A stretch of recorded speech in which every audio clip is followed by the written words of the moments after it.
We've been talking a whole lot about the past, but right now, Matt Timian, the 4th Ward Alderman and the Mayor Pro Temp here with us today. We're talking a lot about what's happened much more in the recent past and what's happening right now in Moline. And there's been a lot of exciting stuff that's actually happened right here over the past few months. Yeah, that's absolutely right. And, you know, Rome wasn't built in a day. What we're doing in Moline doesn't happen overnight either. But over the last few years, and this last year in particular, we are working on a number, we're laying the groundwork to get a lot of things done. Obviously, the Riverside Pool opened, and that was a huge success this summer. We had record turnout, and it was just fantastic to see members of the community show up. We've also worked with community partners like Renew Moline to help convert the old JCPenney building downtown into apartments, and we have another community partner doing the same thing to the former dispatch building across the street.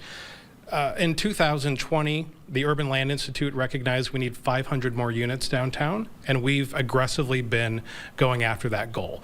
And so that's just one of the things. And, you know, projects are great, but we've also had to balance that with things like 9 miles of road that we've repaired this year, and sidewalks throughout a lot of the more historic areas of town. So we're trying to balance both these projects, the planning, the groundwork, and also day-to-day amenities that people need. Yeah, no, what a summer to get a pool up and going. We had such a warm summer.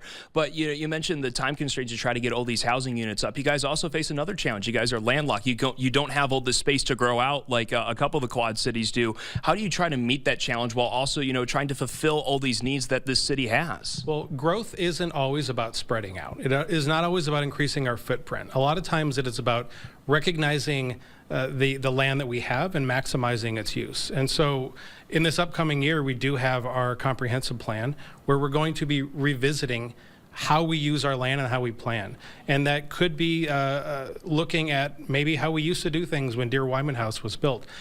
Duplexes were normal. Smaller units were normal. A third of our lots in the city are too small to build on now. We get an opportunity to look at that and allow for different types of housing to be built. Because if there's one thing that we know, it's that people deserve a roof over their head. And so we want to help accommodate that in any way that we can. So it isn't just about spreading. Sometimes it's about growing up vertically or just increasing density as well. All right, Matt, thank you so much. We talked a lot about what has been happening. We'll talk more about the future at 6, but still ahead on our Hello Moline broadcast. When we are coming back, we got a live preview of a game Hawkeye fans around the Quad Cities have been waiting a long time for. We're talking about the John Deere Quad Cities Showdown. More on that when we come back.